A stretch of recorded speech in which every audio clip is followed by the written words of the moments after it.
ರಾಮದುರ್ಗ ಪುರಸಭೆಯ 10ನೇ ಅವಧಿಗೆ ಅಧ್ಯಕ್ಷ ಮತ್ತು ಉಪಾಧ್ಯಕ್ಷ ಹುದ್ದೆಗಳಿಗೆ ಚುನಾವಣೆಯನ್ನು ಜರುಗಿಸುವ ಸಲುವಾಗಿ ಇಂದು 13/1/2025 ಮಧ್ಯಾಹ್ನ 1 ಗಂಟೆಗೆ ಸಭೆಯನ್ನು ಕರೆಯಲಾಗಿತ್ತು.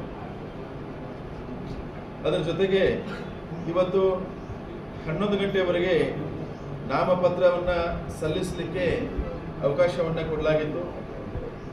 ಅದರ ಪ್ರಕಾರ ಅಧ್ಯಕ್ಷ ಸ್ಥಾನಕ್ಕೆ 2 ಜನ ಅಭ್ಯರ್ಥಿಗಳು ನಾಮಪತ್ರವನ್ನು ಕೊಟ್ಟಿದ್ರು. ಒಬ್ಬರು ಶಂಕರಪ್ಪ ರೇವಣಸಿದ್ದಪ್ಪ ಸುಳೆಬಾವಿ, ವಾರ್ಡ್ ನಂಬರ್ 25. ಇನ್ನೊಬ್ರು ಶ್ರೀಮತಿ ಲಕ್ಷ್ಮೀ ಜಗದೀಶ್ ಕಟ್ಕೋಳ್, ವಾರ್ಡ್ ನಂಬರ್ 6. ಇವರು ನಾಮಪತ್ರಗಳನ್ನು ಸಲ್ಲಿಸಿದ್ರು. ಅದರ ಜೊತೆಗೆ ಉಪಾಧ್ಯಕ್ಷ ಸ್ಥಾನಕ್ಕೆ 1 ನಾಮಪತ್ರ ಬಂದಿತ್ತು. Shrimati Sarita Govind Dhoota, ward number 9. ಅಂದರೆ ಒಟ್ಟಾರೆ ಅಧ್ಯಕ್ಷ ಸ್ಥಾನಕ್ಕೆ 2, ಉಪಾಧ್ಯಕ್ಷ ಸ್ಥಾನಕ್ಕೆ 1 ನಾಮಪತ್ರ ಸ್ವೀಕಾರ ಆಗಿತ್ತು.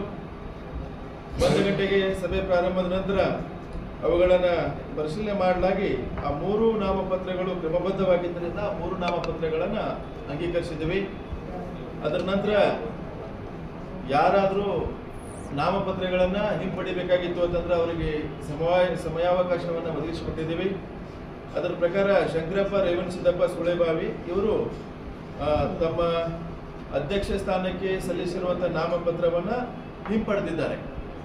ಅದರ ಮೂಲಕ ಕಣದಲ್ಲಿ ಉಳಿದಿರುವಂಥ ಅಭ್ಯರ್ಥಿಗಳು ಅಂತಂದ್ರೆ ಅಧ್ಯಕ್ಷ ಸ್ಥಾನಕ್ಕೆ ಒಬ್ಬರು ಲಕ್ಷ್ಮೀ ಜಗದೀಶ್ ಕಡ್ಕೋಳ್ ಅವರು, ಉಪಾಧ್ಯಕ್ಷ ಸ್ಥಾನಕ್ಕೆ ಸರಿತಾ ಗೋವಿಂದ ಧೂತ್ ಅವರು, ಒಬ್ಬೊಬ್ಬರೇ ಅಭ್ಯರ್ಥಿಗಳು ಕಣದಲ್ಲಿ ಉಳಿದ್ರು.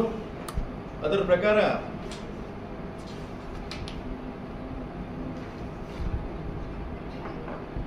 ಅಧ್ಯಕ್ಷ ಸ್ಥಾನಕ್ಕೆ ಅಂತಿಮವಾಗಿ ಒಬ್ಬರೇ ಅಭ್ಯರ್ಥಿ ಕಣದಲ್ಲಿ ಉಳಿದಿರುವುದರಿಂದ Shrimati Lakshmi Jagadish Katkol, ward number 6, ET ಓಣಿ ರಾಮದುರ್ಗ, ಇವರನ್ನ ರಾಮದುರ್ಗ ಪುರಸಭೆಯ ಅಧ್ಯಕ್ಷ ಸ್ಥಾನಕ್ಕಾಗಿ ಅವಿರೋಧವಾಗಿ ಆಯ್ಕೆಯಾಗಿದ್ದಾರೆ ಅಂತ ಹೇಳಿ ಘೋಷಿಸಲಾಯಿತು.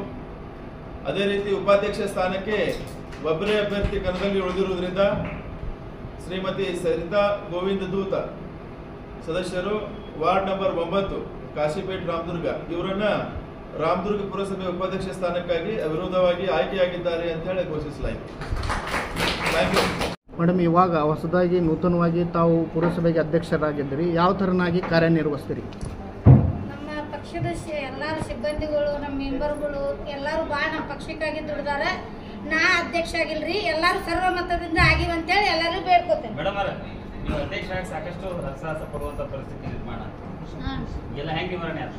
ಎಲ್ಲ ನಮ್ಮ ಮೆಂಬರ್ಗಳು ರೀ, ನಮ್ಮ MLA ರೀ, ಮಾಜಿ MLA ರೀ, ಎಲ್ಲ ಅವ್ರ ಮನೆಯ ಸಿಬ್ಬಂದಿ ರಾತ್ರಿ ಹಗಲ ಎಲ್ಲ ದುಡ್ದಾರ್ರಿ. ನಮ್ಮ ಮೆಂಬರ್ಗಳು ದುಡ್ದಾರ್ರಿ. ಅವ್ರಿಗೆ ನಾ ಅಭಿನಂದನೆ ಇದು ಕೈ ಮುಗಿದ್ ಬಿಟ್ಟು ಮತ್ತೊಂದು ಏನು ನಿಗುದಿಲ್ಲ ಅಂತೇಳಿ ಇದನ್ನ ಬಯಸ್ತೇನೆ. ಅಷ್ಟ್ರಿಗೆ ಕಾಲಿಗೆ ನಮಸ್ಕಾರ ರೀ. ಬಯಸ್ತೀರಿ ಮುಂದಿನ ದಿನಮಾನಗಳಲ್ಲಿ ಅವ್ರಿಗೆ ಶುಭೋದಯ ಹೇಳ್ತೀವ್ರಿ ಸರ. ಎಲ್ಲ ಪಕ್ಷ ಒಂದರಿ, ಪಕ್ಷ ಒಂದರಿ, ಆದ್ರೆ ನಮ್ಮ ಹೂ ಎತ್ತಲ್ರಿ ಸಾಕ್ರಿ. ನಮಸ್ಕಾರ ರೀ. ಈಗ ರಾಮದುರ್ಗ ಪುರಸಭೆ BJP ತಕ್ಕಕ್ಕೆ ಬಂದಿದೆ. ಈಗ ನಿನ್ನಿಂದ ಒಂದು ಬೇರೆ ವದಂತಿ ನಡೆದಿತ್ತು, BJPಯ ಪುರಸಭೆ ಸದಸ್ಯರುಗಳಿಗೆ ಹೈಜಾಕ್ ಮಾಡ್ಯಾರ ಅಂತ ಹೇಳಿ. ಈ ಥರನಾಗಿ ಆದರೆ ತಾವು ಯಾವ ಥರನಾಗಿ ನೀವು ನಿಭಾಯಿಸಿದ್ರಿ ಇದನ್ನು? ರಾಮದುರ್ಗದ ಪುರಸಭೆಯ 2ನೇ ಅವಧಿಯ ಅಧ್ಯಕ್ಷ ಮತ್ತು ಉಪಾಧ್ಯಕ್ಷ ಚುನಾವಣೆಯಲ್ಲಿ ಸರ್ಕಾರ ಈಗಾಗಲೇ ಸಾಕಷ್ಟು ವಿಳಂಬ ಮಾಡಿದಂಥ ಸಂದರ್ಭದೊಳಗೆ ಇವತ್ತು ಹೈಕೋರ್ಟ್ಗೆ ಹೋದಂಥ ಸಂದರ್ಭದೊಳಗೆ 3 ತಿಂಗಳು ಡಿಲೇ ಆದಂಥ ಸಂದರ್ಭದೊಳಗೆ ಇವತ್ತು ಭಾರತೀಯ ಜನತಾ ಪಕ್ಷದ ಅಭ್ಯರ್ಥಿಗಳಾದ ಲಕ್ಷ್ಮೀ ಕಡ್ಕೋಳ್ ಅವರು ಮತ್ತು ಉಪಾಧ್ಯಕ್ಷರಾದ ಸರಿತಾ ಧೂತ್ ಅವರು ಇವತ್ತು ಆಯ್ಕೆ ಆಗ್ಯಾರ.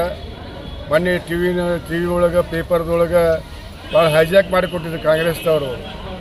ಇವತ್ತಿಲ್ಲ ಆಪರೇಷನ್ ಕಮಲ್ ಅಂತ ಕೇಸ್ ಮಾಡಿದ್ರು. ಆಪರೇಷನ್ ಕಮಲ್ ಮಾಡೋಕ್ಕೆ ನಮ್ಮ ಕಾರ್ಯಕರ್ತರು, ರಾಮದುರ್ಗ ತಾಲೂಕಿನ ಕಾರ್ಯಕರ್ತರು ಬಿಡಲಿಲ್ಲ. ನಮ್ಮ ಮೆಂಬರ್ಗಳು 16 ಮೆಂಬರ್ಗಳು ಬಂದು ಇವತ್ತು ಮತದಾನ ಮಾಡ್ಯಾರ. ಅನಿವಾರ್ಯ ಕಾರಣದಿಂದ ಒಬ್ಬರಿಬ್ಬರು ಉಳಿದಿರಬಹುದು. ಆ ಸಂದರ್ಭದೊಳಗೆ ಇವತ್ತು ಕಾಂಗ್ರೆಸ್ದವರು ಭಯಂಕರ ಆಪರೇಷನ್ ಹಸ್ತ ಅಂತ ಹೇಳುವಂಥ ಸಂದರ್ಭದೊಳಗೆ ಇವತ್ತು ರಾಮದುರ್ಗ ಪುರಸಭೆ ಜನರ ಭಾವನೆ ಇವತ್ತು ಅಧ್ಯಕ್ಷ ಉಪಾಧ್ಯಕ್ಷ ನಮ್ಮ ಗೌರವ ಅದಕ್ಕೆ ಮುಂದಿನ ಚುನಾವಣೆ ಬರ್ತಕ್ಕಂಥ ಪಿ ಎಲ್ ಬ್ಯಾಂಕ್ ಇರ್ಬೋದು ನಮ್ಮ ಭಾರತೀಯ